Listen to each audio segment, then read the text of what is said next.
And New York in the 80s was happening. Unfortunately, I didn't have enough money to ever buy cocaine. So, so I It's missed. probably So for you the were best. spared, yeah. I missed on all that fun.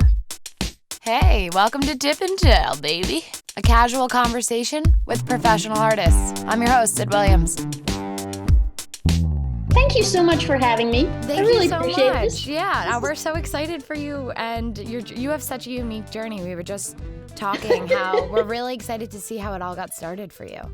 So, Melissa, I have a question for you. You are Yes, in your ma'am. studio. Where's your studio, first of all?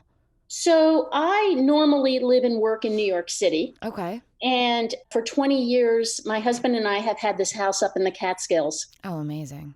that has a barn, excuse me, that's been a summer studio. Mm-hmm. So, fabulous, but not heated, primitive, a summer studio. Yeah. So we came up here in March. Oh, wow. And I've been here more or less ever since. Back to the city once a month to get mail. Check in on the apartment. Yeah. Yeah, to check on the apartment, Yeah. etc. So pretty much full time right now up in the Catskills. That's great. The Catskills are beautiful. My brother went to Bard, and I spent a lot of time in. Oh, you did? Yeah, near Bard Land, near the Hudson Valley. It's amazing. So we actually got an IT person in, and we'd boost it everywhere, because up in the mountains, it is a little spotty sometimes. But anyway, all good. No, all good. I get it. I have no internet in my studio either. Where are you guys in Jersey City right now? Or no, we're in Ian's basement in his parents' house. Yeah, we're in Livingston, New Jersey. Yeah, we cool. grew up together. I've known Ian for I don't know. Me and Sid have probably known each other since half our lives. 2000. It's almost 10 years now. 2010. Way longer than 10 years. Are you WFMU listeners? WFMU is only the greatest radio station in the universe. Okay, all right. Comes out of Jersey City, Oh. and a bunch of the DJs live in Livingston. Oh, really? Yeah. Oh, okay. Then we should definitely get on This that. is good news. Yeah. So it's 91.1 on the radio, and then streaming, and they have a bunch of different streams. So they have one called Give the Drummer Some, they have Rock and Soul, and it's completely listener-supported, underground, freeform radio with splinter genius DJs. Yes. So it'll be 3 hours of Cambodian psych rock from 1972, and then an hour of 1950s novelty songs. Yes, I'm fully on board. My favorite show is called The Music of Mind Control, which is this ethnomusicologist has collected the music of cults. Okay. Are you a big fan of cults? No, my background's in anthropology, right? Which probably I have some interest in that, but fan of cults, no. So when you went to Wesleyan and studied anthropology, were you more into just exploring objects? Where did art fit into this, and why did you study anthropology? So it's a circuitous route, but it all actually, makes sense. When I got to Wesleyan, I knew I wanted to study anthropology, but I'm not quite sure why, if that makes any sense, except that as a kid growing up in Philadelphia, I used to go to museums a lot. And I went to a museum called the University Museum out at Penn, which is their museum of anthropology, archaeology, and ethnography. Okay. And it's an amazing museum that no one goes to. And so I think, I always made things. I always made things my whole life. And I looked at a lot of art from other places. And when I got to Wesleyan, just by, one of these great serendipities of the universe, there was a professor there named Johannes Fabian. And he was German, and he was one of the founders of the study of material culture and the anthropology of art. And his specialty was popular paintings made by copper miners in what was then Zaire, in this one province. And it was about painting as an act of resistance to colonialism. But it was also about why painting? What is the meaning that paintings have? And through studying with him, And he was not a particularly nice or like warm and fuzzy guy. He was a German academic, and he eventually left Wesleyan because he really did not like American students, and he went back to Europe. And he did the right thing. But Yeah. what I started to get interested in was the power of objects. Mm-hmm. And as somebody who grew up going to museums and, noticed and was inspired by and kind of awed by the power that things in museums have. Like, how weird is that, right? Yeah. Yeah, the emotionality, how much energy it can hold, how much time it can, be a window into. Exactly. And how not just the financial value, but the great cultural and societal, the whole value that objects can have. And the hands that made it, the materials around while making it. Yeah, it tells a lot of truth, a very passive truth. Absolutely. But and in studying the art from other cultures, I began to actually investigate how things had been taken out of their context and used by colonialism to justify it. Meaning, you take these so-called primitive sculptures in the 19th century out of Africa and back to Europe, and their primitiveness justifies how we are going to bring civilization to these primitive people or Christianity. Now, of course, later in the 20th century, those objects were discovered by European artists as rightly being the source of extraordinary power and beauty, and then got reinterpreted and redigested. So, as an artist, as someone who always made things, it always has blown me away that I could make something powerful enough to touch you, that you would want to live with that object. Like, how amazing is that? How weird is that? You are going to give me money for something that I made because you need it in your life. Yeah, because it sparks something, whether it triggers something or it invokes something. Or I've touched you. Yeah. I've touched you personally or emotionally. And we're not talking about like art for investment or anything like that. No, just art for joy and art's sake. And connection. Yeah. That you and I have connected to such a degree, even if it's that momentary thing, but you need to live with that object. To me, that is magic. Yeah. It's absolute magic. So Totally. I think that answers That answers the question. So you went into anthropology at Wesleyan, almost like an art history degree, to kind of like enrich your understanding of objects and your relationship to objects, to study with this professor who really helped put context into history. Right. Okay. Right. Well, although I don't think I was that strategic. That's okay. Hindsight's 20/20. You make me sound so damn smart. So you graduate from Wesleyan, and then are you just in the deep end of the world? Like, how do you? Yeah. What does someone do with the? What's the next step with an anthropology degree? That's a great question. I actually went back to Wesleyan last year and spoke to a panel of anthropology students who were like, they were like, whoa, why do I do this? So, but the other thing I wanted to tell you is very briefly, I studied with another professor named Lincoln Kaiser, whose specialty was studying American culture. And all of this, I'm that much older than you guys, that these were all baby fields of anthropology looking at itself or studying America. One of my assignments with this other professor was to watch a soap opera for 6 months and then write an anthropological analysis of the relationships and the society of the soap opera. So how does General Hospital touch you? Well, I was an all my children kind of girl. Yeah. So I just wanted to say, so besides, and this I think plays into what my work is about, besides studying art from other cultures and other societies, I looked at America. And this was like colonial America. This was not Native America. No, this is current America. Okay. This was like one of the big books at the time was called The Ethnography of the Cocktail Waitress. Oh. And studying religious cults in America. And, why did kids join Hare Krishna in the 70s?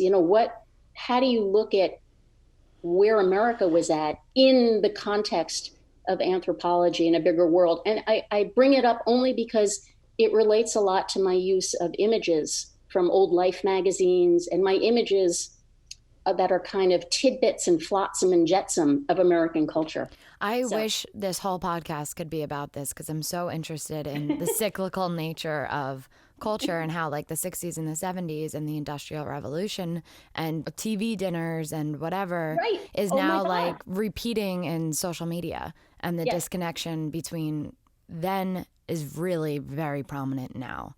And it really, that's like 50 years.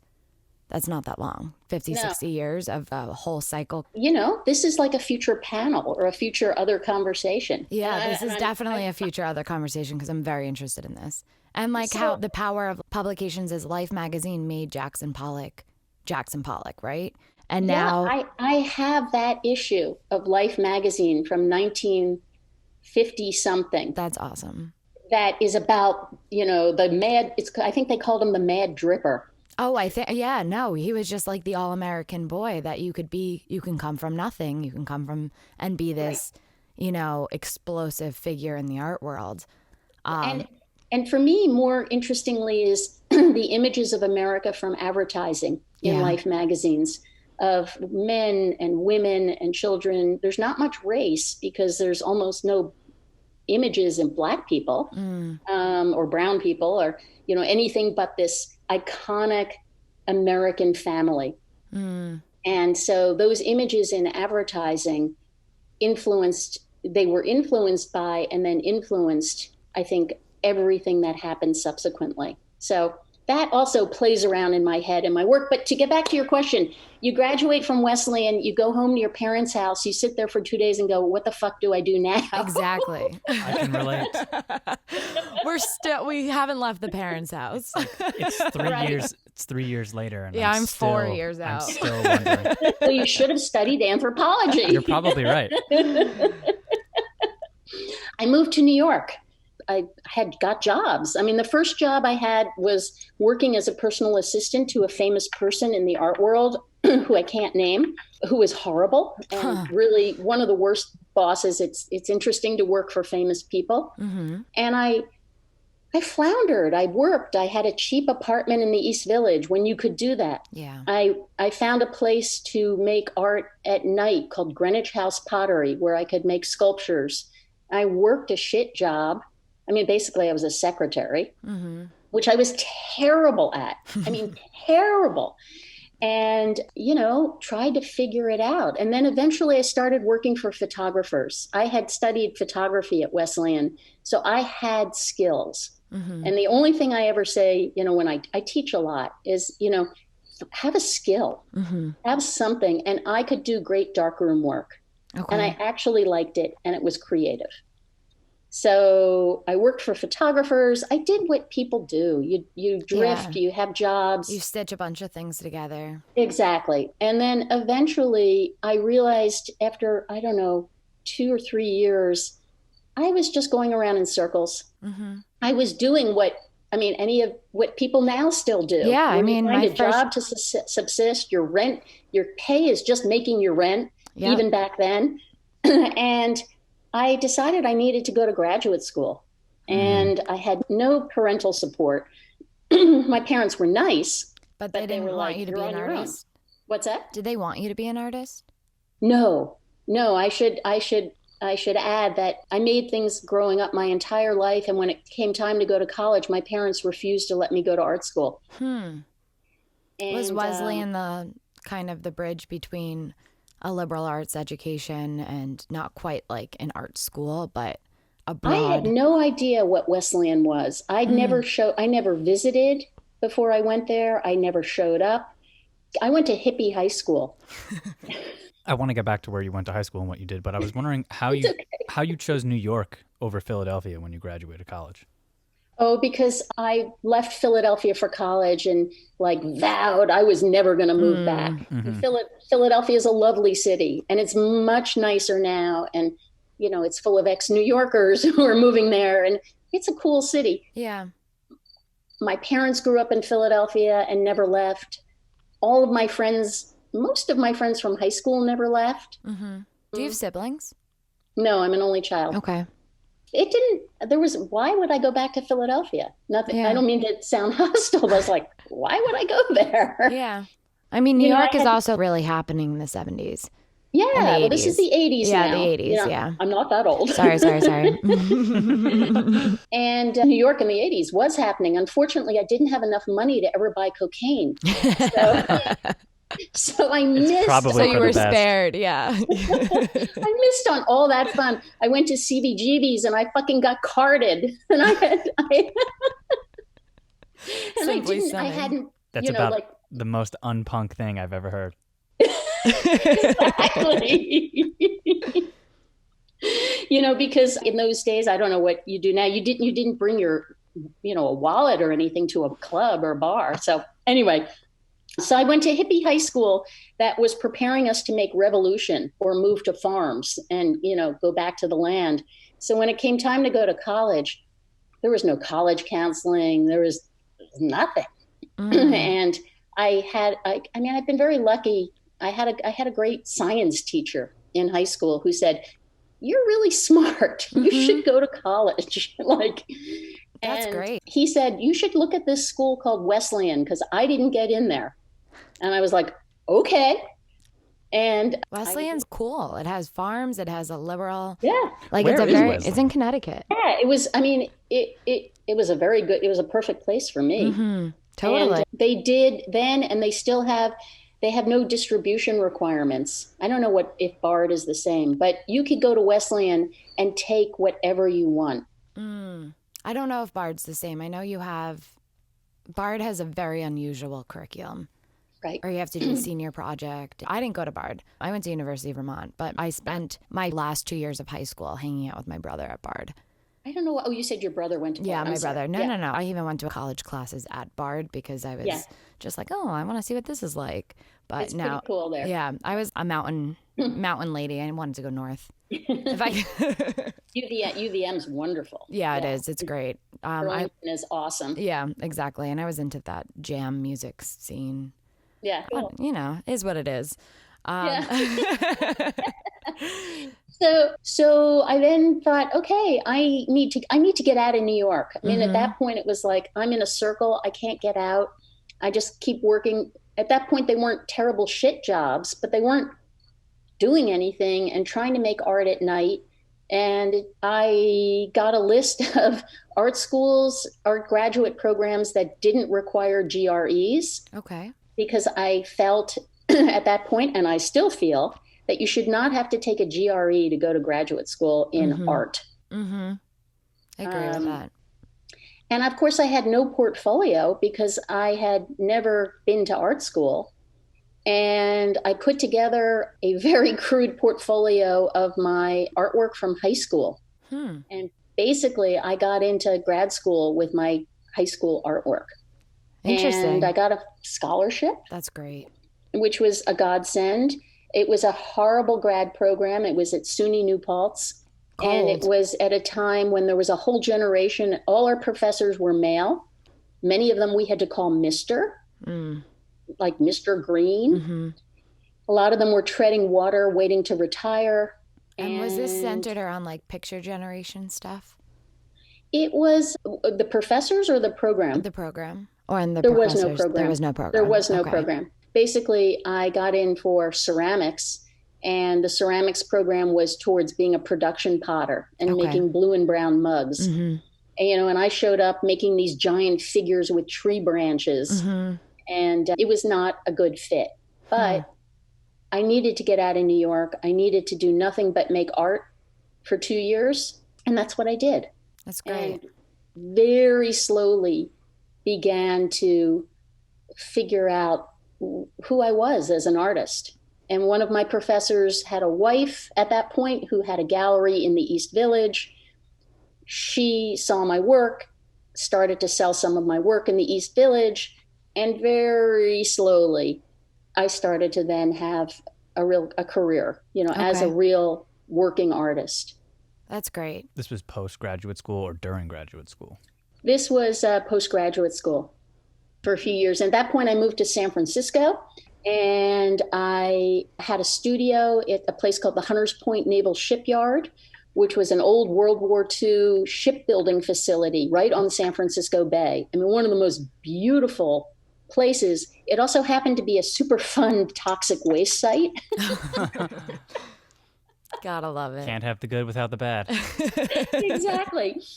But suddenly I was thrust into a community. There were, about 200 artists and small businesses there. And it was just a beehive. And it was open 24 hours a day. I mean, it was crude. Yeah. There was no heat. You couldn't drink the water. I mean, it was very polluted place. But there were artists around, and Thrasher magazine was founded there. Oh, wow. I didn't realize that. That's yeah. cool. And I mean, all of this 80s buzz and hive. And it was just the most fertile and wonderful place. And that's where I really started to find my footing. And I got a gallery to represent me in San Francisco, and, then in Portland, and then in Seattle. And wow, you had some nice breaks. I had some nice breaks. I was also, I was making work that resonated with people. Totally. If you're in touch with the time, then the breaks happen. Exactly. And, we were all young in San Francisco. Nobody had any money. Believe it or not, rent was cheap there. San Francisco was a cheap, easy, fun place to live. Sadly, no more. Yeah, there's not really that many cheap, easy, fun places to live. Except home, except your parents' house. Except in the basement. Yeah. Well, Kingston, New York. Yeah, but even Kingston is... Yeah, Kingston's gotten more... Kingston's expensive. Red Hook's expensive. Rhine Cliff's expensive. Right. All of those places are now like celebrities or writers, or they're more established. Well, Kingston was cheap-ish up until COVID, frankly. And what happened is, because Kingston is so close to New York, and it is a beautiful city. I mean, there's beautiful housing stock, and but really run down. Good food. But, I read that Kingston had the biggest jump in real estate values in any place in America in the past 6 months. That 100% makes sense. All these New Yorkers fled to Kingston. Yeah, more space. People want more space. So all right, we'll move right along. Sorry. No. I'm all about the digression. I'm all about the real estate tidbits too, to be honest. I'm very curious to see where people move and why they move there. So if you follow the artists, you kind of follow where neighborhoods get very cultured and ritzy and then gentrified. And, how do you really... And then it gets too expensive. Yep, exactly. And then the artists move out. And then the artists move out, and the cycle happens somewhere else. So when did you come back from San Francisco to New York? Well, between San Francisco and New York, I moved to Europe for 3 years. And I lived in Belgium. My husband was working for the Wall Street Journal, running a bunch of their international newspaper properties. And so then I had one of the strangest 3 years experience. I was not allowed to get a job because I was a spouse of someone working in Belgium, and the Belgian excuse was that I would be taking a job from a Belgian. So even legally, I was not allowed to work as an artist. So I got a studio in an Arab neighborhood in Brussels, and I did not make much for 3 years, but I sure learned a lot. I learned a lot living outside of America. I learned a lot working every day in an immigrant population. Because of the way I look, I was lucky enough to have experienced both anti-Semitic racism and anti-Arab racism, because Brussels has a huge Moroccan population. And there were a number of Belgians who thought I was Moroccan. And so it was really interesting to, as a nice white girl from Philadelphia, to have that right in my face, to see what racism directed at you feels like. And I do not pretend to understand anyone else's experience. I'm just saying, for me, 3 years of being an outsider, essentially, was a really interesting, formative, tough. I mean, I did live in Europe, so don't feel too sorry for me. you know, and I escaped Brussels a lot to go to Amsterdam. And then I came back to New York in 1990 and, began the next chapter of my life.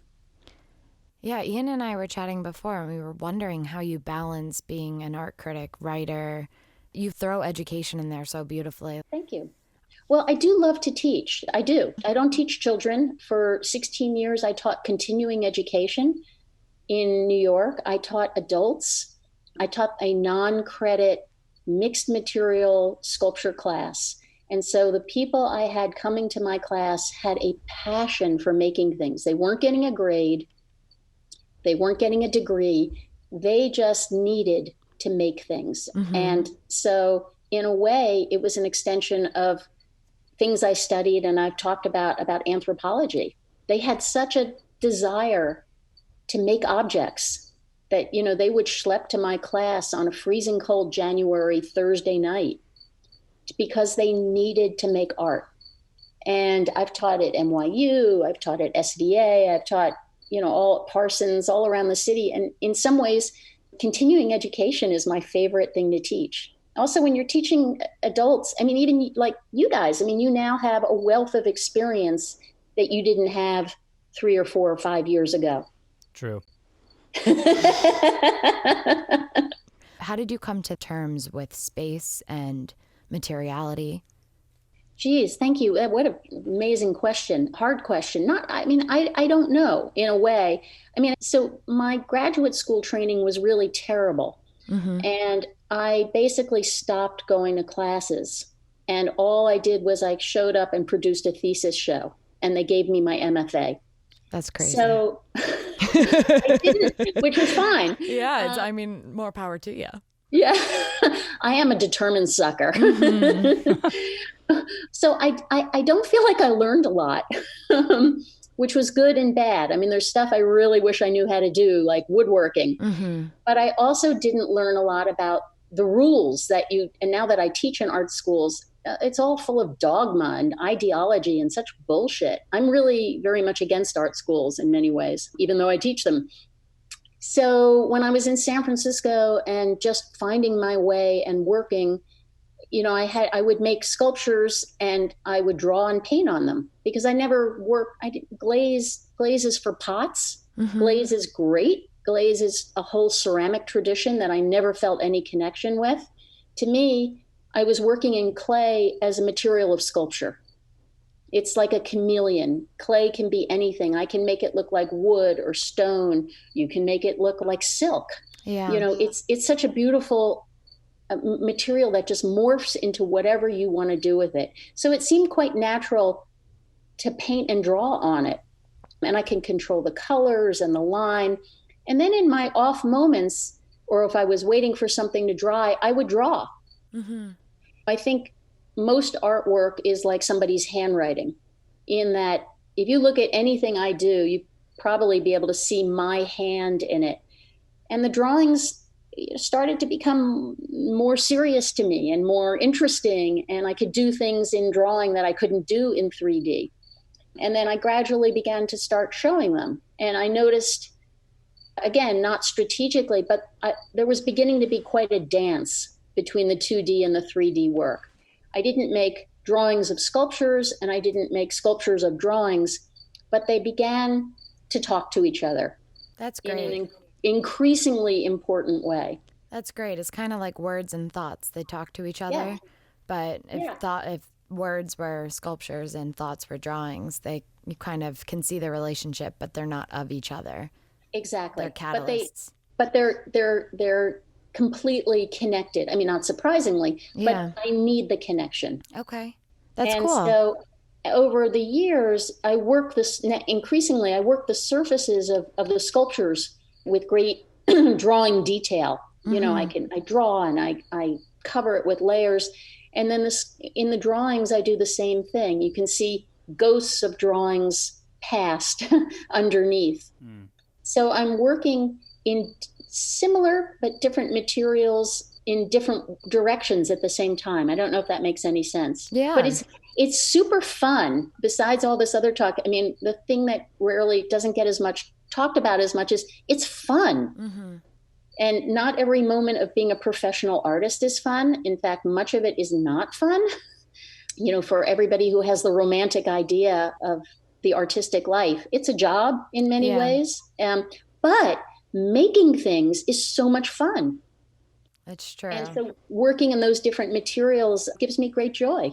Having this relationship and this ideology behind objects, how do you feel when you make things and then you push them along into the world? Do you mean when I sell them? Or when you sell, or like, I don't know, maybe in my own head, the difference between anthropology and maybe the artistic career is you make an object and then it's the artist's job, especially now in 2020, where they feel a lot more, the artist feels a lot more of the current of where their artwork goes than ever before. Do you think that it is more natural to like push objects in certain directions or what you've made in certain directions?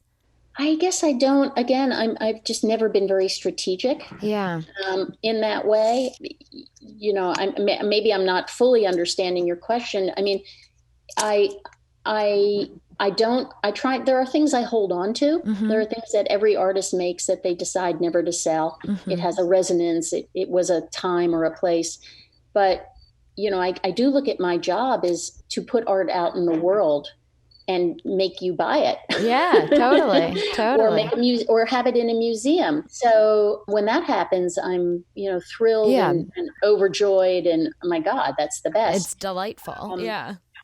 But I don't think I work any more strategically than that. I'm not sure if that fully answers your question. No, that does. I just wondered if you had like an interesting relationship with that in your mind because of your studies and then kind of coming into this, making your own objects. But that totally makes sense. Yeah. I mean, I do have this project that has been traveling around America for 8 years called The Talking Cure. Yeah, it's incredible. And so, that started out when I first made it in 2012. That was in a selling gallery in Seattle. And nothing sold. And then it was in a New York gallery on the Lower East Side for 6 weeks. And nothing sold. That was more due to a problematic art dealer relationship, I think. And I then had this project, this really big, interesting, interactive installation project with sound and actors and writing sitting in my studio. And I talked to a gallery that I had worked with in Atlanta, and the dealer said, that's because this is a museum show. This is not a selling show. This should be in museums.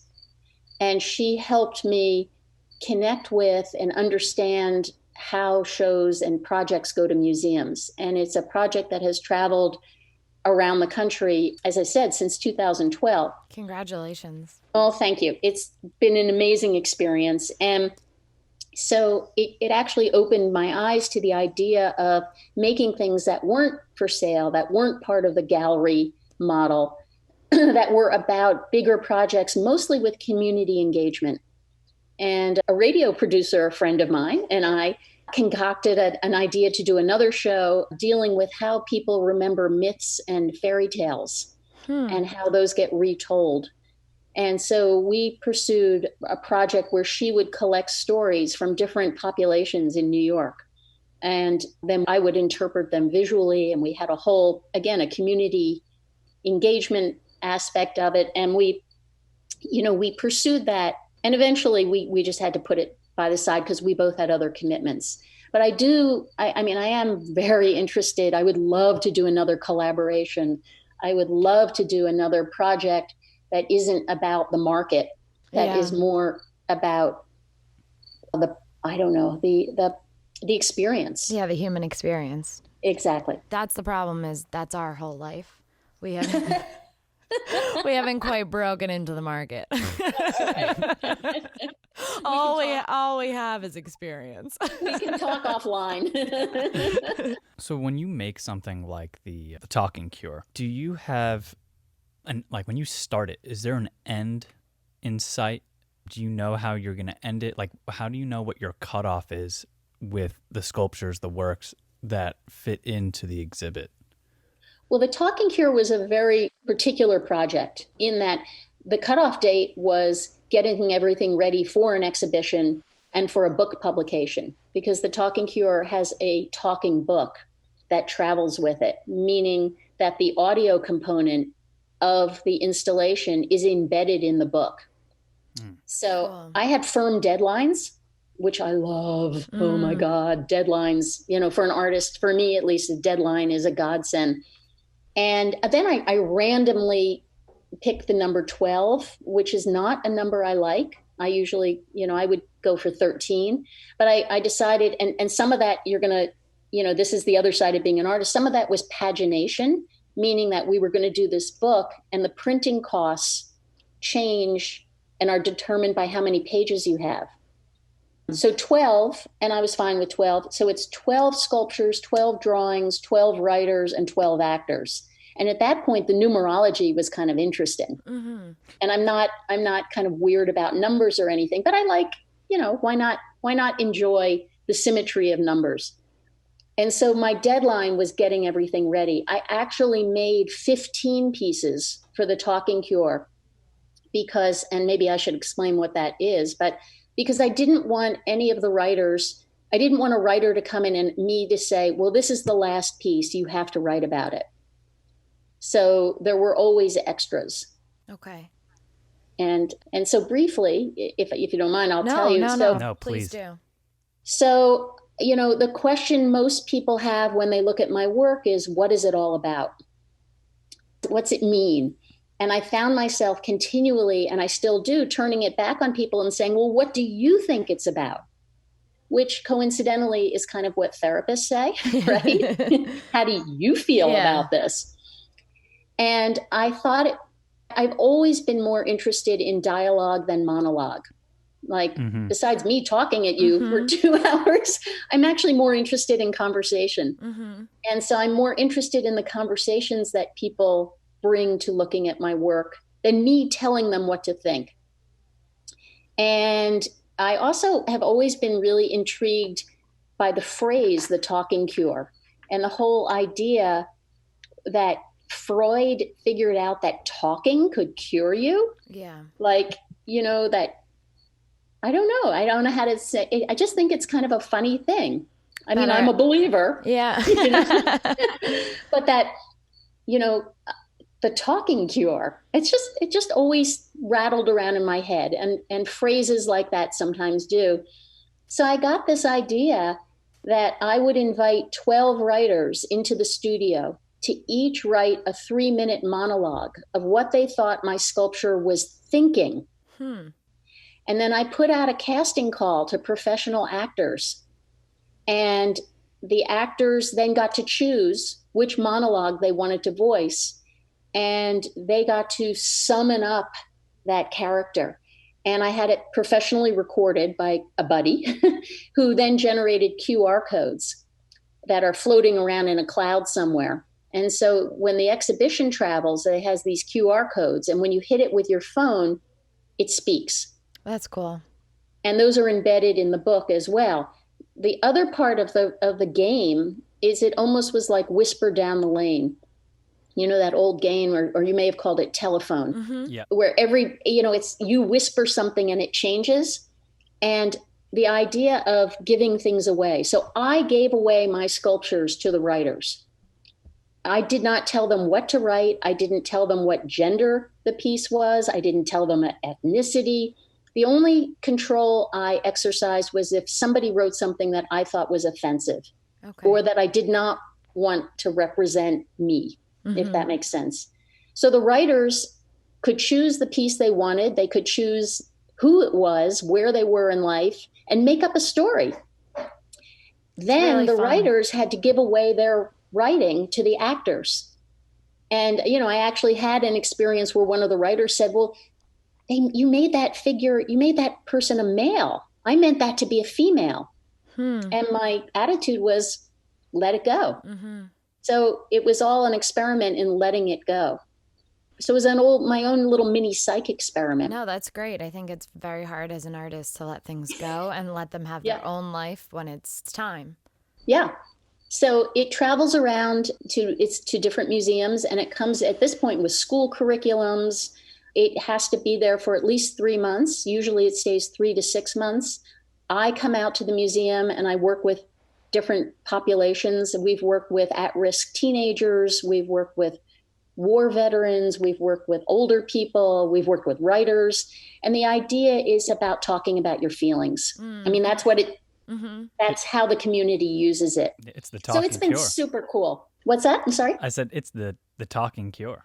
The talking cure. And I feel like in this day and age, I'm certainly a firm believer that talking is the first step to figuring out whatever it is you're trying to figure out.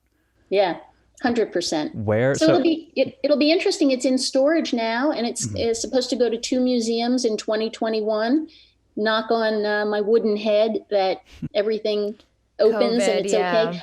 But it will be interesting to see what the public response is after this horrendous year of 2020 with regard to how Talking people it want to out. respond. Especially when so many people have been in isolation and maybe they're talking to less people, or the conversations are more potent. Or I do feel like, especially in the very beginning of quarantine or isolation, there was this veil of realness that came over, which is really refreshing.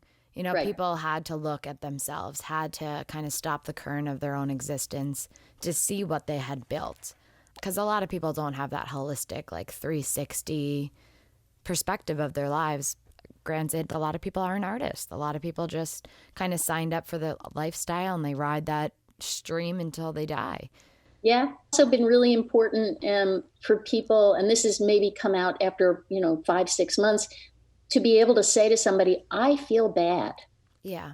I may be safe. I may be healthy. I may be in my parents' basement or up in the Catskills, but I still feel bad. Yeah. Yeah.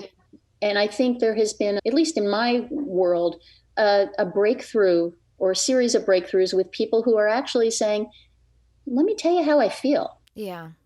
And I so think we'll see what happens. We'll see if it kind of returns to this normalcy at a quicker rate than expected. I do also believe there's this like massive collective grieving that's happening right now, which is necessary. Part of grieving is letting it out, letting it flow. Yeah. Well, I think that, the next growth profession is probably going to be therapist, because I think the nation, and I am serious, I think all of America is going to be suffering from PTSD. And I don't really want to talk about politics, but between the politics of this year and COVID, I think people are shell-shocked. Yeah. Yeah. It's a lot. I feel that for sure. Yeah. Yeah. So we'll see if the response to the talking cure changes. Totally. And I think our generation of maybe younger people, or people that are emerging into the world, are more willing to talk, are more willing to like share how we feel, or share that we're not necessarily having the most on day or off day. Like there's less of a facade, I feel like. But maybe it's... I think that they're more willing. Some people are more willing to talk, not personally though, but like out into the ether of the internet. Yes, that brings me to our next talking point here, and how the internet has affected the art world and the contemporary art world. Do you think, Instagram maybe being the new medium or platform or gallery or space for artists to kind of put themselves out there? Well, we met through Instagram. Absolutely. And I really truly mean emerging artist of all ages, because I think you can be emerging when you're like 90 years old. 100%. Yeah. Yeah. I often say, I'd like to get a little recognition before I die. After is cool, but before would be fun. I think, there's a great range. I think that, hard to opine about the internet and Instagram. I think Instagram's super cool. I love Instagram. I post a fair amount, lots of, in a pure crass way. Lots of people have approached me about buying art. No one has ever bought anything from me. I do think that I am connected in a way that I would not have been 10 years ago. Mm-hmm. And I think Instagram is, because it's really about images and sound increasingly. And as because of COVID, now there's a lot of theater on Instagram. It's immediate and experiential. And I think Instagram is far more artistic or arts oriented than Facebook, or Twitter. God, I fucking hate Twitter.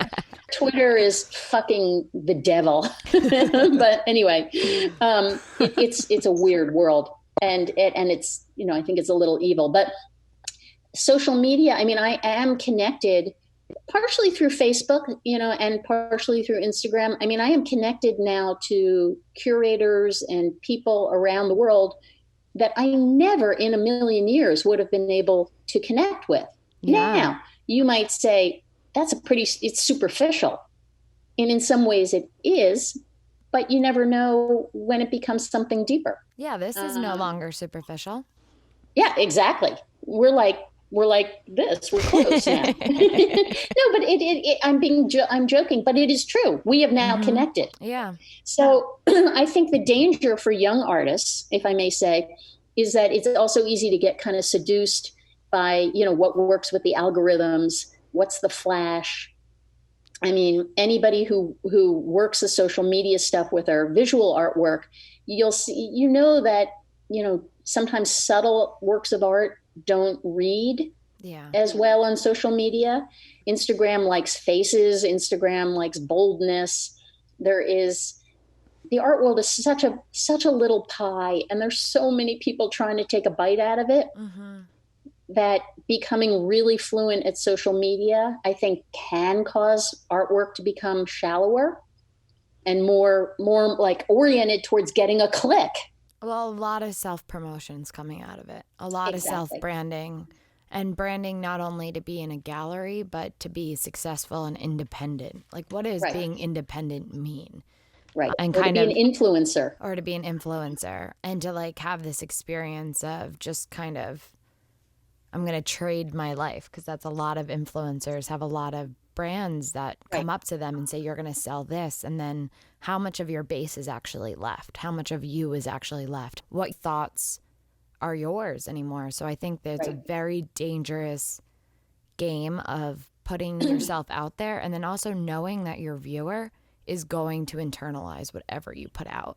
And the other thing that becomes weird is, I mean, I know artists who have hired social media managers, people who manage their social media content and posting. I mean, just like brands do. And maybe I'm naive and excuse me about that. I mean, to me, I think the people who are going to look at my work or be interested or want to hear me or talk to me, I think having the fact that I do it, I'm not that interested in being totally strategic. It makes me slightly uneasy when I know artists who have people who manage their social media. Now, maybe that's me and maybe I'm wrong. I'm okay with that. Yeah. I know a lot of artists have a lot of anxiety about posting on Instagram, so maybe outsourcing it alleviates their interaction with that world and still makes them relevant. I'm just playing devil's advocate. Also, neither one of us do the social media for Tip and Tell. So, and that was shout out Russell. Yeah, shout out Russell. I feel like that's different because it's a podcast and it's sound, and because you're doing something different. I mean, this is an interview show. This is a show about connecting to people and using social media in a very different way. Maybe I'm wrong, and it's not so much about what you are creating as individual artists. It's about what you're facilitating with our conversation. Absolutely. It has to be very much not about us. We're here to be a platform where you can kind of recognize your own journey and then share it honestly. Without any, we're not giving you anything. There's no incentive to be dishonest or to be there's obviously a degree of self-promotion that happens with every interview. But it really is, the people that come onto our show are recognizing that there's people out there that don't even know how to begin to crawl into a world of self-direction. But I think, I mean, you should have a social media manager because you're trying to, you have founded a show, you have founded, a product that you want other people to see and hear and respond to. So I think, and maybe I'm wrong. To me, that's different than being an artist, but that's just me. Do you get overwhelmed by the amount of information that is accessible now? Because I know you were referencing like Life magazines and how 100%. that was, that was a monthly publication. How do you handle what was incremental information now always accessible and available and in your face? Do you have a hard time sifting through the exterior and the interior? Yes. I guess, yes. I mean, especially this year, and I've done my own self-protective things. I don't watch TV and I don't watch news. I don't listen to the news on the radio. I get the New York Times and the Washington Post, and I tend to skim sometimes because it's overwhelming. And I do spend a lot of time in my cache of old magazines, looking at the past and marveling. A lot of my magazines are collected during World War II years, and marveling at what is the same and what is different. It's part of the evil of the internet, right? Is that we have too much information. There's just too much input. I am not a news junkie. I mean, I think I'm informed. I think I'm pretty political in my own way. And I think my work is actually very political, but in sneaky ways. But right now, I think for any artist and for many other people, there's got to be, people are being a little self-protective. Or they become complete news junkies. I have a friend who sends me fucking 10 texts a day with stories I have to read. And I'm like, no. I can't go there also because I would end up in a puddle on the floor. I think a lot of people are afraid of being ignorant. Right. And also know that what they're being fed is bias. So in order to counteract that, you have to read 10 stories about the same thing to have a grasp on 10 different biases of this one event. And then that's your whole life. Right. So I think you're absolutely right. It's 100%.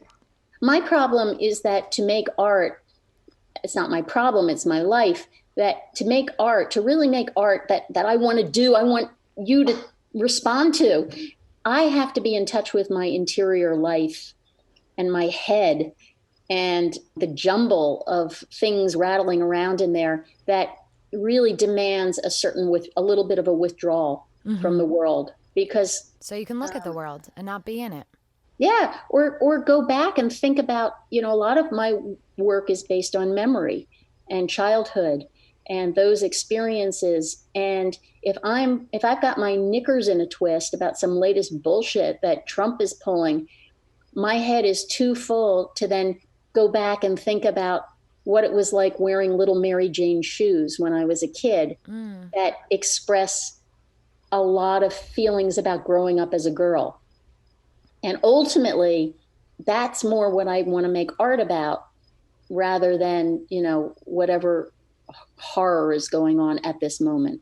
Because I'm interested in helping, I think I'm interested in being a storyteller in that way and helping people and facilitating them telling their own stories. And so I have to retreat a little bit from the world to be able to make art right now. Yeah, when you hang out in the world of nostalgia, do you feel you're totally pulled into the past? Like you can relive these memories, that the stories feel as real as they did? Like how does time pertain to your work?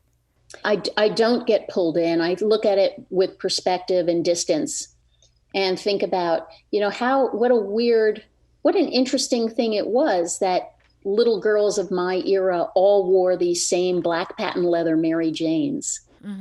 And I do look at it in terms of, and not in a strategic, programmatic way, like, oh, this is how we were taught to be girls. And, oh my God, this is a feminist statement.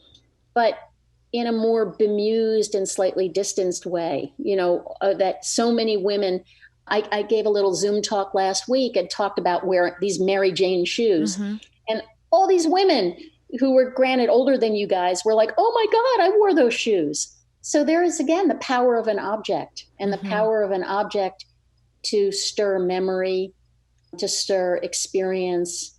So I don't think I get lost in nostalgia. Nostalgia to me implies that everything was good, and not everything was good. One of the things that people often note, and I note in my work, is I think the work is often very dark. And yeah, it's it has funny. a bit of a haunting quality to it. Yeah, but the humor is never slapstick or vaudeville. The humor is often dark, and people sometimes say my work is scary, and dealing with psychological things. So nostalgia has, to me, sometimes has a veil over it. Like when I look at these World War II Life magazines, like, oh, I don't say like, oh, wow, life was so great for everybody then. I think of, wow, look at the image of America that was being put forth. Does that make sense? Yeah, unpreserved. Unpreserved. Yeah, absolutely. I guess jellies would be our Mary Janes. Jellies? Jellies. What are those? They're like the jelly flip-flop shoes. They come in... Those... Like floaties? Those rubber shoes? Mm-hmm. They're rubber. Yeah. You gotta Google that, my friend. I should check it out. When I was reading about you, there's something that I can relate with in terms of objects. I feel a very big pull towards objects and what they can mean. Some of my earliest memories are going to my grandmother's house and going through all of her drawers and her whole house and just taking stuff from her house and collecting them. Oh, you're a man after my heart.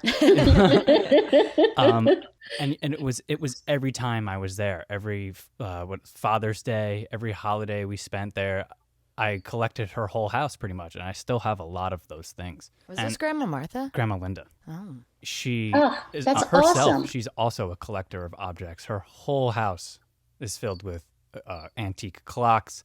She loves perfume bottles.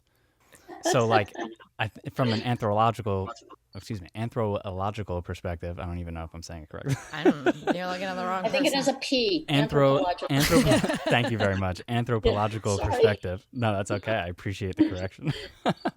I wonder what, if her house was thousands of years from now, like what people could learn from her and her house and her objects in it. So, exactly. So you've just articulated a lot of how I feel. Like, that's so super cool that the things that touch you and the objects that hold you tell me something about you. And also, you just told a great story, right? So our conversation about my work, which was monologue, just gave us a dialogue because you told a story that now is in my head. And, I may make your grandmother's room someday. I think that I get the collecting gene from her because I save a lot of stuff from my past. Yeah, you have a lot of collections. Here's a question. Okay. So going off of that and finding objects, do you ever fantasize about, like, thousands of years from now, somebody finding your works either in a museum or buried in the ground somewhere? Oh, yeah. It's Absolutely. like an artist's dream.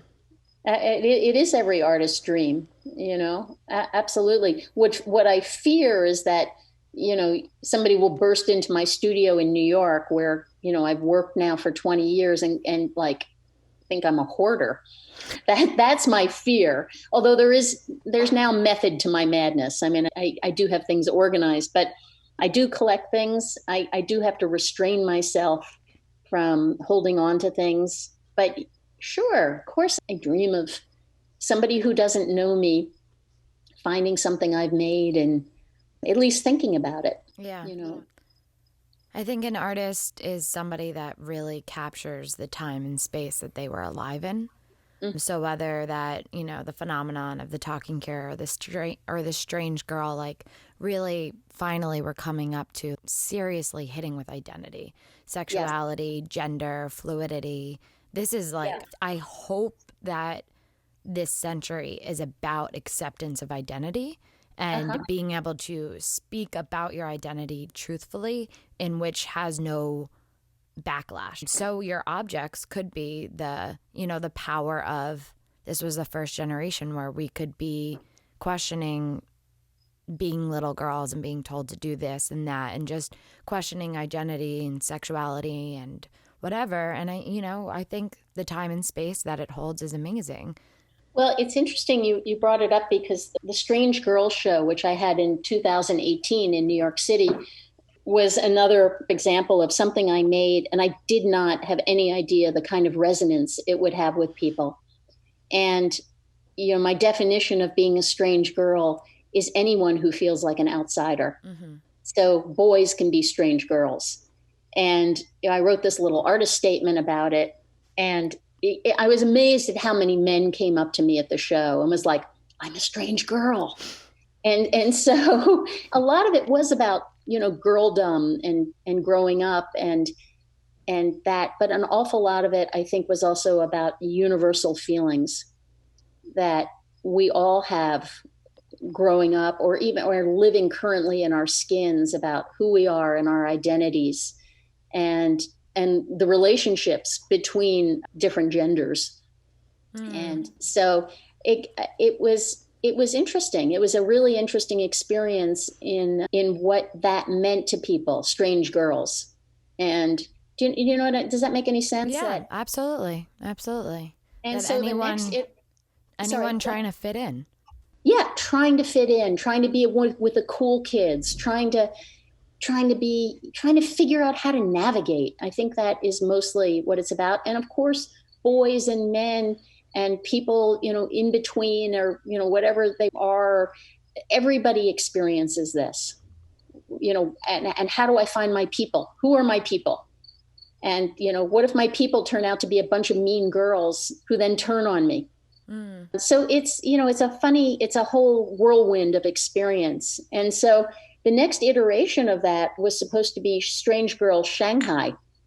I was supposed to have another version, new work, but the same kind of theme of this in Shanghai, China, which has been postponed 3 times. Oh, yes, COVID would do that. Well, the first part was because of Trump and the trade wars. Oh. And that was last fall was when, and it seems like ancient history right now, but Trump began his trade war with China, which had a huge impact on the art world. Something that didn't get really talked about because there's so much going on. Yeah. But all of that trade war stuff affects the arts tremendously. So what was your experience with that? So he said, we're banning trade, and were the galleries over there like, we can't really have you over here? Well, there were 2 things. One was that Trump had imposed a huge import tax on Chinese goods, including Chinese art, which killed the Chinese art market in America. Didn't kill it, I'm being dramatic, but huge impact. And so the fear of my gallery in China was that China would enact the same penalty, and that my work would be in transit, and either they would have to pay basically ransom to get it. They'd have to pay an absurd amount of import tax, or it would be seized by the Chinese government. Wow. That's real. That's like very real. Wow.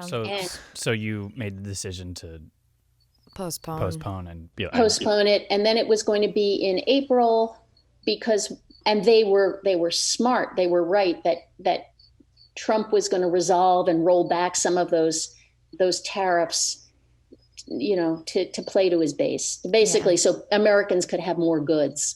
Yeah, because there's no way we could function. Right. And that did happen, and then COVID happened. So anyway, it's all in the cards. Everything will happen in time. Yeah. Thank you. That's what I tell myself. Right. So I am having a show in Chicago. It's all about hair. Oh, amazing. You have great hair. Thank you very much. And it is, partially came about with having hair like mine, that hair becomes part of your identity, certainly as a woman.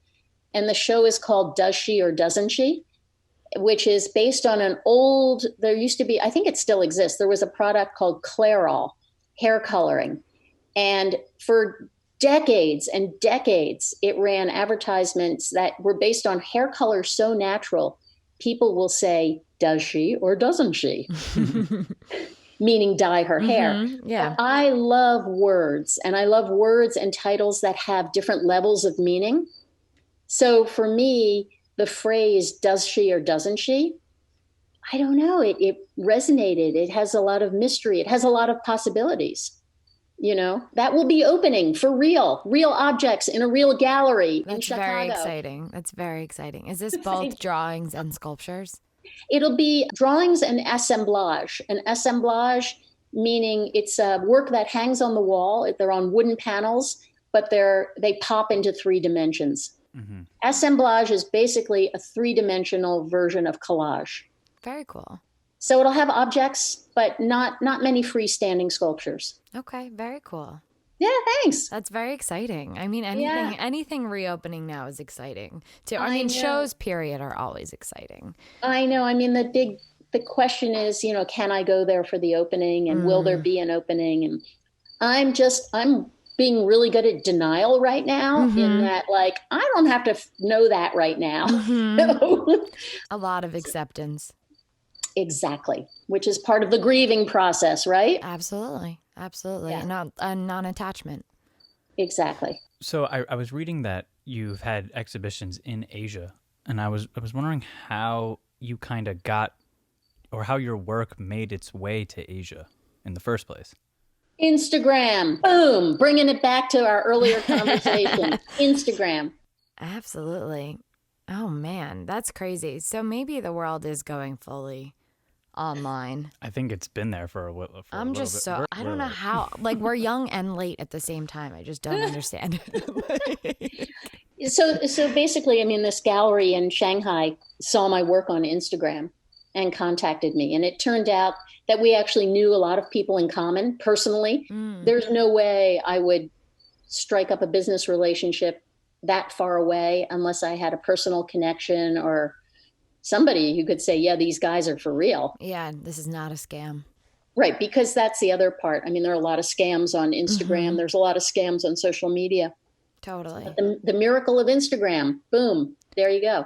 When you served as the principal art critic for the New York Press, I was wondering what you take into account when you are critiquing other artworks. Well, my first rule of thumb always was and is that if I really, really hate something, unless I find something offensive, I mean, like, if I just don't like something or I don't relate to it, I won't write about it, because I think writing about art has a huge subjective quality to it. And there is a lot of work out in the world that I think is valid and cool and interesting, but it's not my thing.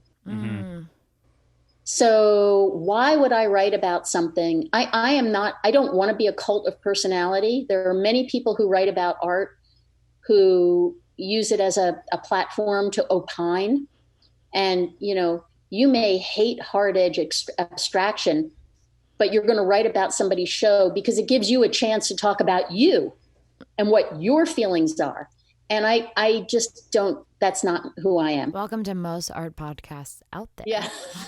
Tell me about it. Yes, I know. I agree.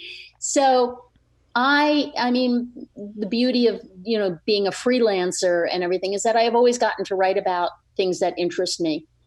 And so I have always sought to champion work by artists outside of the mainstream, work by non-Western artists, work in different media, and I have written about painting and drawing, but things that it's not that I always like them, but that I have a door into understanding them or the artist. But I absolutely, I just don't see the point in trashing somebody's career, frankly. I think because I'm a working artist, you're sensitive to it. You have a perspective that some critics don't.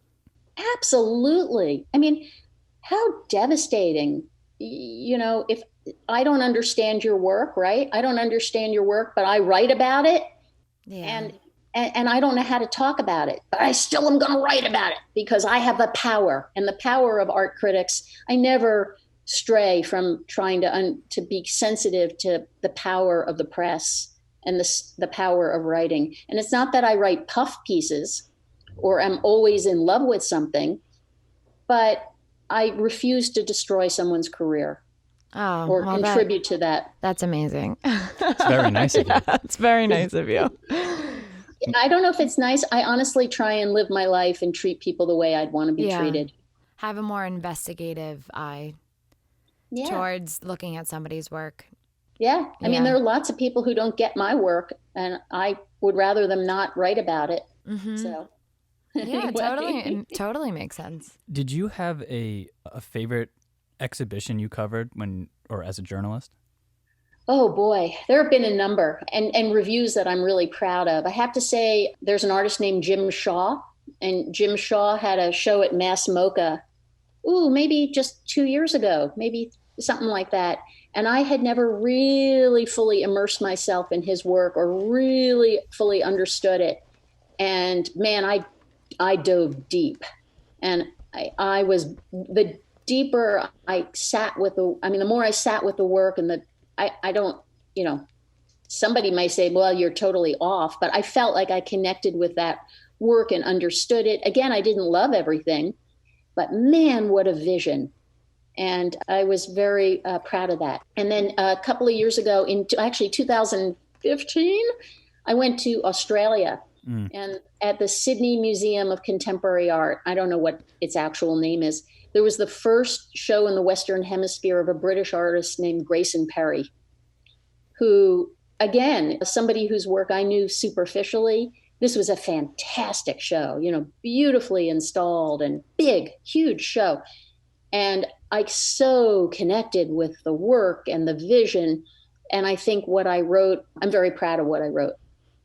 That's great. I think it worked. Do you think writing and being an art critic and looking at shows informs your work drastically? No, I don't, actually. Okay. I really feel like they're in different boxes. Yeah, they're separated. Yeah. I don't feel that connection. Okay. Teaching does, because I learn a lot from students when I teach. Yeah. So that connects with my work. And also when you teach, it's kind of like your inner monologue coming out. Yeah. Just like what you're thinking about. I teach yoga, and at least the themes of my yoga classes are often like what I'm struggling with in life. If I need to return to the present moment, I'm going to teach about presence. If I need to let something go, I'm going to teach about, acceptance. There is this whole 100% correlation. And teaching's about connecting with people. Writing about someone's art is actually about keeping a distance. Okay. For me. And although I really like doing it, the distance can be problematic. Yeah, for sure. I would definitely have a problem with it. The art I see and really resonate with, I think, like that, the Helmhoff Klimp show I always come back to. Just because it's a reference point that I think a lot of people saw that show and really felt a drastic change. That was a great show. That was the first show that I saw, and I'm not like a huge consumer of art, but I gravitated towards every piece that was in that thing. I was like, wow. I was just really blown away. So there it is, the power of objects, right? Yeah. Totally. I love objects. Yeah, I mean, and the power of art. Yeah. That you are now carrying around that memory of experience. Mm-hmm. Mm. And that object, like I wouldn't be able to have that distance. Like I don't think I could ever be an art critic because that show invoked in me a huge sense of just do it to do it. Mm-hmm. And like all of those things then were internalized into my own practice. Like I don't need permission. I think a lot of artists seek permission to do things. And I think a huge barrier is not needing permission to live your life in any capacity. So that's an interesting question. And I wonder about that, I have never felt the need for permission. Mm-hmm. And I wonder if that's something that art school makes you feel.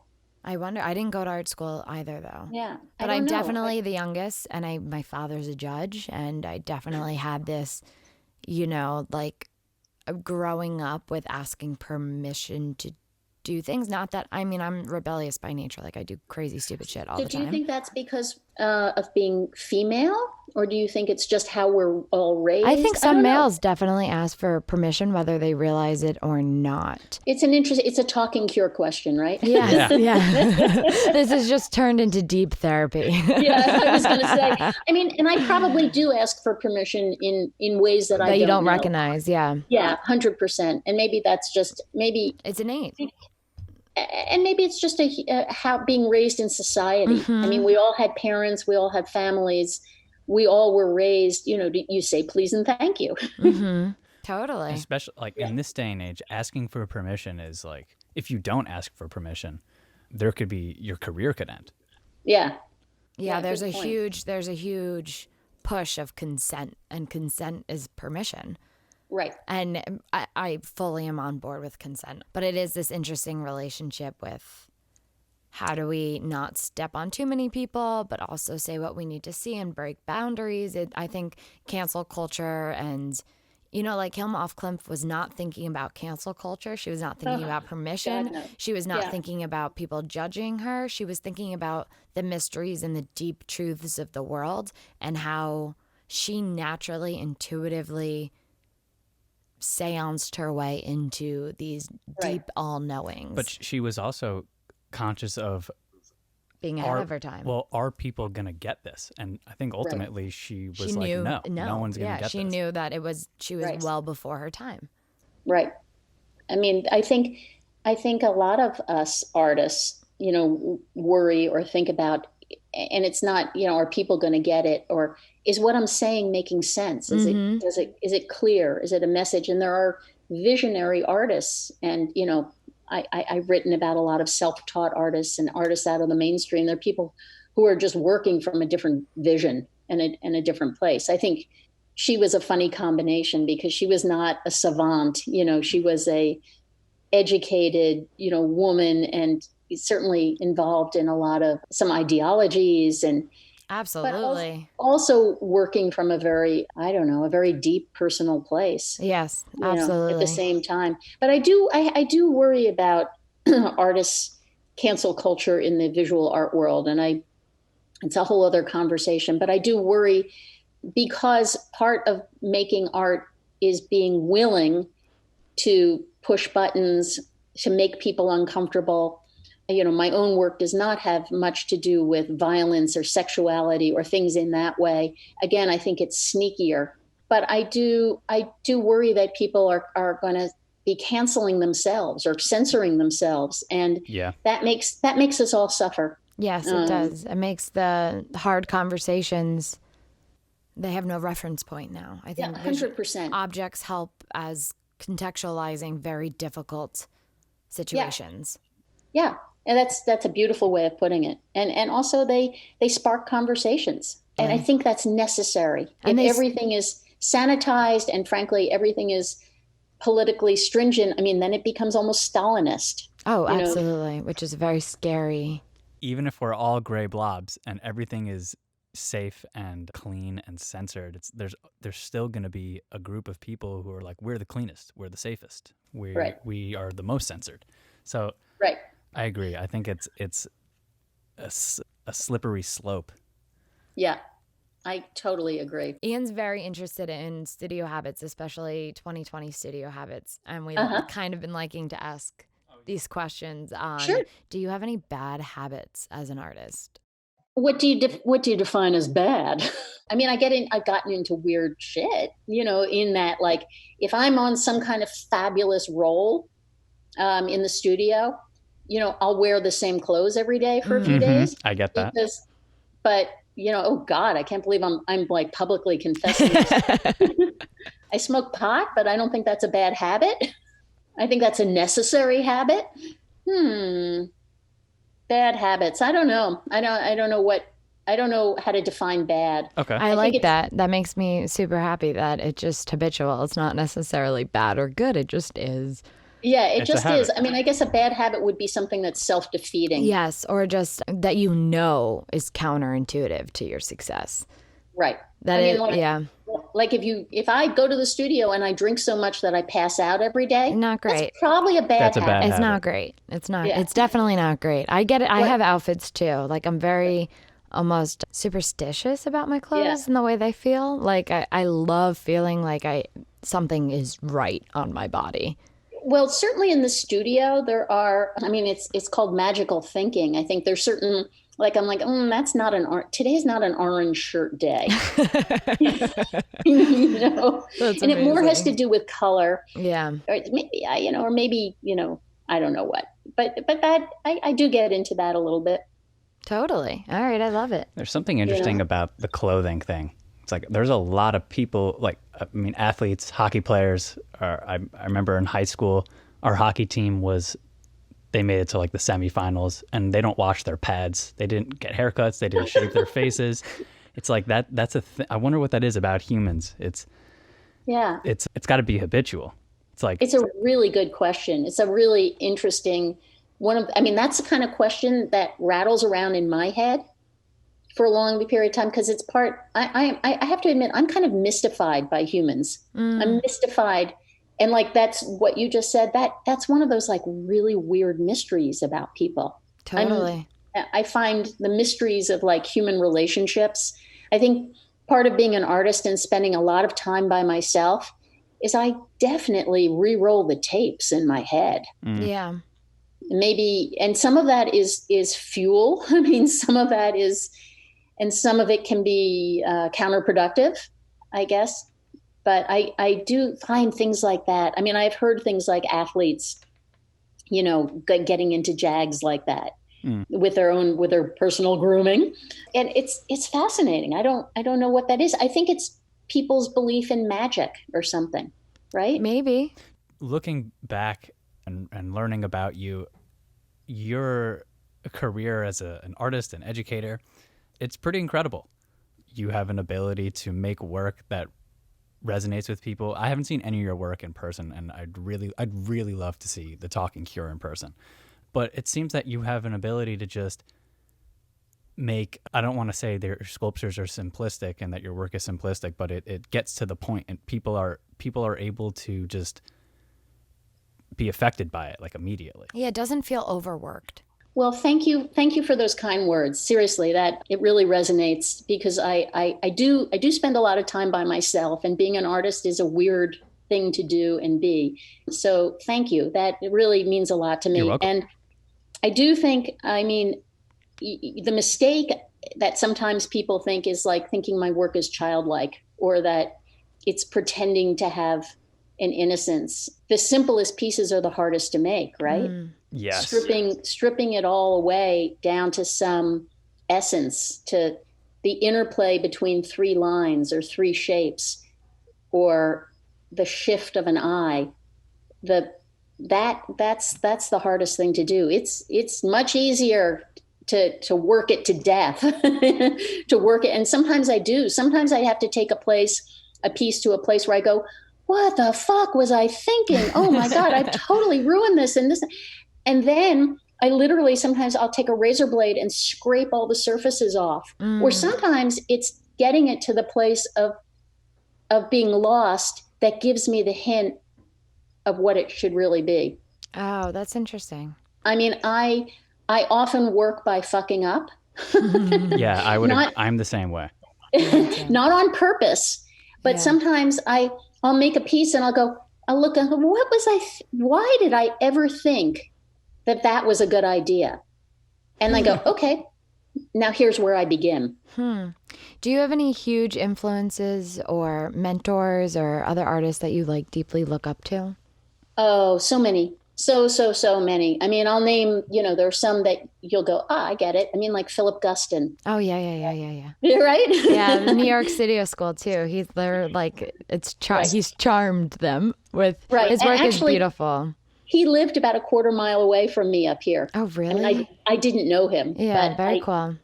But his house, I drive by his old house. Nice. Basquiat, of course, I mean, there's a lot of, but also people like Peter Bruegel and, Marlene Dumas.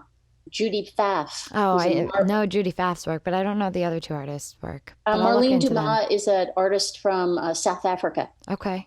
a painter, extraordinary, tough, interesting painter. Elizabeth Murray. I mean, there's so many. Yeah, There's so many, Elizabeth and also Murray's so work many is great. so many from the past. I look at things a lot. I mean, like all artists do, I Yeah. think. You know, I don't look at things on the internet that much in terms of like cruising art sites or museum sites. I mean, I like either like the experience of seeing it in a museum or a gallery, or I have a big library of books. Yeah. Artist books are also phenomenal. Yeah. I have a book on Ronald Bladen. Do you know who that is? Oh, yeah, sure. And actually, Dorothea, my old boss, gifted me this book because the book was like $85. And at the time, I was just like, oh, and she was like, I'll just buy it for you. Like, just for you, like, just take the book home. And I think like books like that, like I often return to when I don't know where to go. Yeah. And I think like having something in print and something you can flip through and kind of be in your space that's not so ADD, that's not so like, oh, I have a notification popping up, or it's not so 100% agree. Yeah, and it makes you like Ronald Bladen is, I think, a full-blown genius. Like I really like his work, and I really like how he played with form and how it's so unique, but it works so fluidly. Like it's not like a Donald Judd. It's not. Right. It just has like almost a femininity to a very masculine vibe. It has more soul. It has a lot more soul. I think A so lot of too. soul. Yeah, it has a lot of soul and a lot of contemplation and introspection that like you can feel in an object because it's so handmade. Right. I mean, that's the thing. I really, you know, to me, Donald Judd is much ado about not much. I have never understood the cult of Donald Judd. See, my kind of woman. I went to Marfa, Texas. Oh, you did? I want to go to because I want to know more. I want to go to all the artist sites. Yeah, Marfa is a really weird place, but that's another conversation. It's very rich and very poor, and it's a very strange place. But touring Donald Judd's house and studio, which is obsessively arranged, and everything is perfect, and the tour guides all kind of drank the Kool-Aid about Donald Judd. They're like so in it. Yeah, it's just like, ugh, this guy seems like such a creep. And then there's like a little mattress under a staircase, and they go, well, this is, and he has this huge, you know, this huge complex in buildings, and the mattress under the staircases, they go, and this is where Donald Judd's children were allowed to sleep when they came to visit. Yeah, it's seriously. like, ew. Seriously. I don't know much about him. I know too much. I need don't to know start why doing more I research, but it don't. doesn't sound like worth it. he doesn't have a good rep. Don't. Also, have you been to his loft on Spring Street? Yes. Ugh. Is it very similar to that?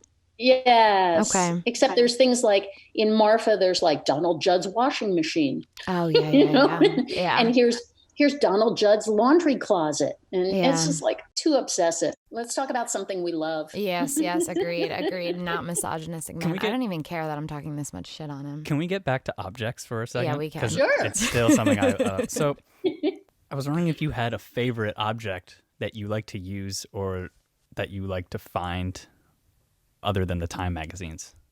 Oh, it depends what I'm working on. You know what I mean? Like I've just done, if you go on my Instagram, you'll see a little video that I made. I've just, you know, not quite always knowing what to do during quarantine. I've made a series of figures where I found old ceramic figurines of animals, and I cut their heads off, and I've made their bodies. I've remade their bodies. And so, you know, for a month or two up in the Catskills, I was looking for ceramic figurines of animals that I could cut the heads off. So how do you keep a ceramic and cut it? How do you cut ceramics that are already fired? I have a wonderful tool called a flexible shaft. A flexible shaft. I know That sounds very dirty. It sounds very dirty. It's a jeweler's drill. Okay. It's almost like a dentist drill. It's a jeweler's drill, so it's a very high-powered small motor with a handpiece, and I can put a carbide tip on it. And so I can carve into stone or fired ceramic. And so I basically incise a line and then tap it with a hammer. Wow. And either it shatters or it works. I'm looking right now. For the record, Melissa's Instagram is melissa.stern. And it reminds me of the scene in Toy Story where Woody and Buzz wake up in that kid Sid's room. Yeah. Well, I love making pieces where I'm mixing up species. I did a project a number of years ago called Birdland, which was 25 tall figures that were kind of hybrids of birds and animals and men. Oh my God, I love it. You can look on my website, and it's using taxidermy eyes from different species. That's a little creepy, but I'm intrigued. Oh, it's cool. It looks great. And it's like these bird-like creatures with human hands that have the eyes of raccoons. Wow. Ooh. And so I like mixing it up. Yeah, totally. So Why the not? objects I'm looking for, unless I, see something and I go, oh man, someday I am going to want that. Oh my God. I sometimes search because of what I'm working on. But then there's all that other cool shit out in the world that you just go, oh, someday I'm going to want that. Yeah, there is a lot of cool shit in the world. Where do you go to find these things? Do you go to just like old stores, dumps? Yes. Nice. Basically, flea markets, yard sales. New York used to be a fertile place for finding things. It is no longer, because everything's a fucking collectible. Everything's valuable. Even thrift stores, Salvation Army, you're like, $5 for that. So, up here in the Catskills, I do a little eBay shopping sometimes. Mm-hmm. I mean, the other day, like a couple of months ago, rather, I was making pieces, and I decided I needed a certain kind of like miniature shoe. I wanted all my figures to be walking in different kinds of shoes. So I did a little eBay cruising. All right. You do what you got to do, right? Yeah. I get all my art supplies from estate sales. Oh, really? Mm-hmm. Wow. Because I cannot really afford new art supplies. I'm given a residency, which I'm so grateful for. My studio I've had for a little over a year, and I'll have it for a little over a year and a half. Oh, that's awesome. Congratulations. Thank you. Yeah, it was a big break the big break into the world. But they don't give you a stipend or like supplies. Right. So all my work is made from dead people's estate sales. Sorry, I'm playing with the weights and it's squeaking. Facebook group that I'll turn you on to called Artist Opportunities, and where people are often saying, hey, I'm moving and I'm getting rid of all my stuff. Awesome. Anybody want to come pick this stuff up? I'll turn you on to that. Okay, that would be great. Thank you so much. And I'm always interested, because now I have like an oil set from Daryl. Like, who's Daryl? And what did he do with these oils? Yeah. And like, how much quicker am I going to die versus my contemporaries? Because I'm using like zinc. Can I ask you how you find out about dead people's art supplies? My aunt is a huge like estate sale junkie, and she goes and then she FaceTimes me and she goes, do you want this? What about these papers? I was like, I want that. I want that. I want that. I don't want that. And then she picks it up for me. Which I'm cool. Very, very lucky that she's like my grandfather was like, this collector as well. I think it's in the Jewish gene. I'm just thinking I'm about like it trying now. to think like. It seems that found, or I guess for lack of a better phrase, found supplies or found objects, at one point in time, it's just like that's what was in. It's like that's what people had access to. I guess it's much like street art. It's like the buildings were there, they were blank. The artists used those as canvases. So like I'm thinking about, I saw Picasso's sculptures at one point in time at the MoMA. And I went to that show. That was a great show. Yeah, it was. I mean, just to see the range of all the stuff. There was like a period where he was just like picking up wood out of the trash and using that. And it's just like, it's at some point in time, that's what the supplies was. I don't know. And I wonder when that was.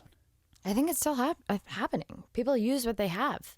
Unless you have too much, and then you're fucking lost because you're over It's too consumed. much. Too many options. And you don't even realize how over consumed you are because you're gluttonous pig and you've never thought about it.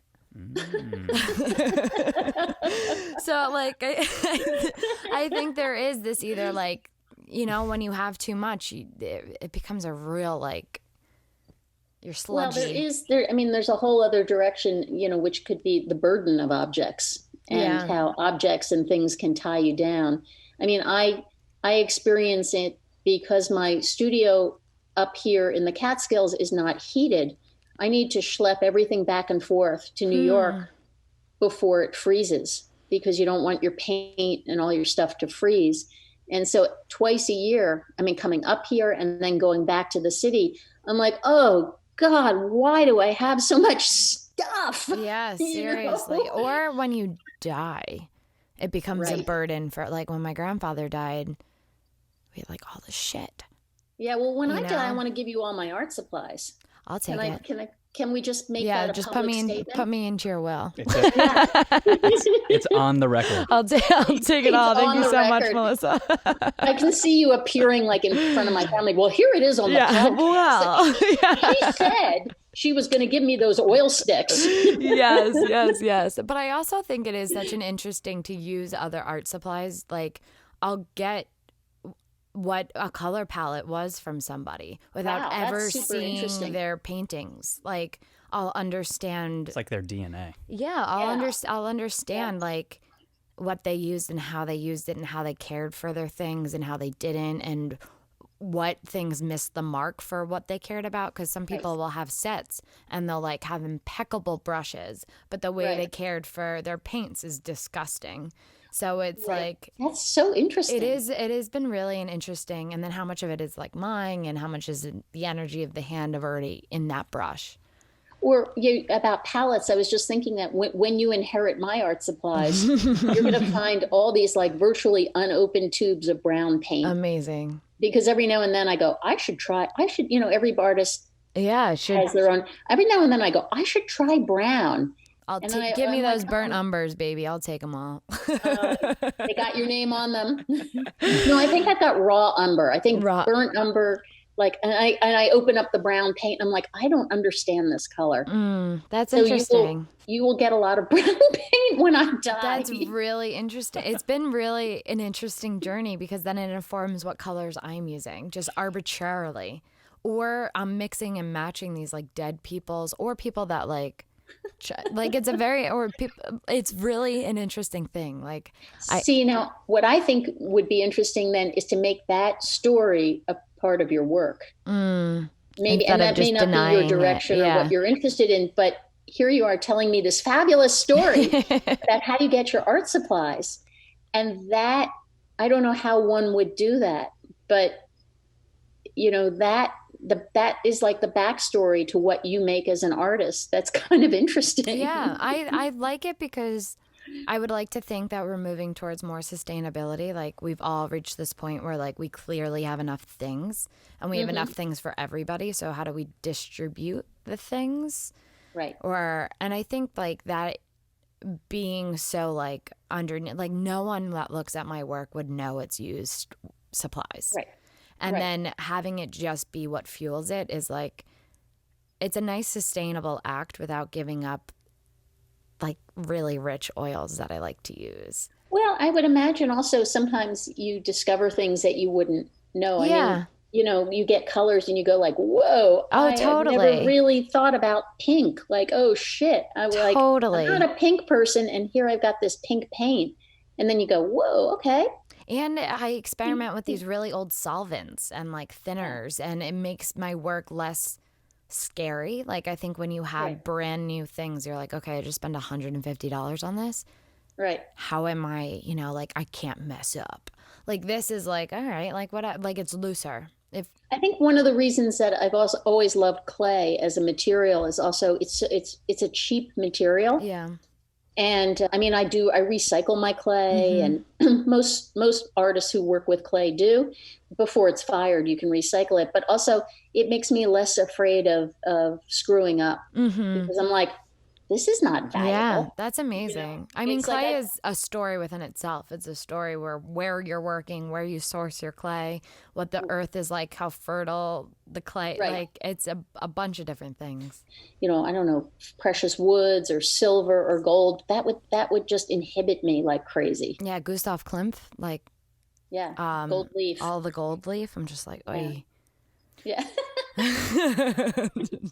I was wondering if your attraction to clay stems from seeing those early anthropological works in the museums. Actually, it stems from when I was a kid. in Philadelphia, this hippie lady took over an old little corner store, literally at my parents' corner. And she was a potter, and she had classes, and she had Saturday morning children's classes. And it was an easy way for my parents to get me out of the house on Saturday morning. So when I was like 8 years old, I would walk up the block and make things in clay. That's great. So that's really where it started. And then actually a local gallery, which subsequently became a big deal gallery in Philadelphia called The Works. They showed her pottery. I mean, it was at that point, it was a craft gallery. You know, it was blue and brown mugs, but they did a little show of her children's student work, including me.